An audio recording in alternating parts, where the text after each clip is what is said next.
I think as a kid from Indiana, you're raised knowing two things. Well, maybe three, depending on if you're like me and born in the country.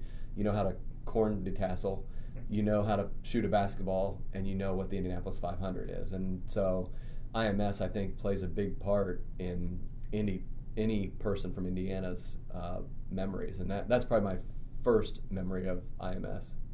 I think that it's such a unique, special part of Indiana because 95% of the world probably knows it as a racetrack, and most of that, whenever I've traveled out of state, out of country, if I say I'm from Indiana, it's not, oh, IU basketball or Bobby Knight, or it's always, oh, big racetrack, fast cars. And so it's kind of cool to be known for that, but that track there's so much more to it than just racing around it for 500 miles. I think that, one of my favorite memories of it is every year for almost 20 years, I've run the Indianapolis Mini Marathon with my dad, and gets me kind of choked up.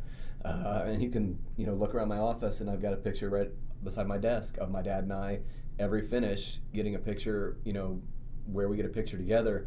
But at every point, when you run around the track, it's one of the neatest things to be able to see it and to be able to cover almost every inch of it by foot.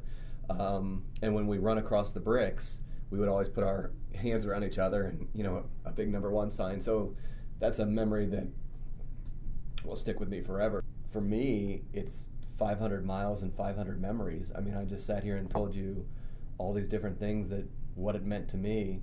And, when I think of the track, I don't think of just one single race or one single driver or, for me, I think of all the great things that have happened over my entire life. It makes me think of my youth and my parents and my kids and everything that's great about Indiana. It makes me think of that. So I know that's more than one sentence, but if I had to give it one sentence, I guess I would say that for me it means 500 miles and 500 memories.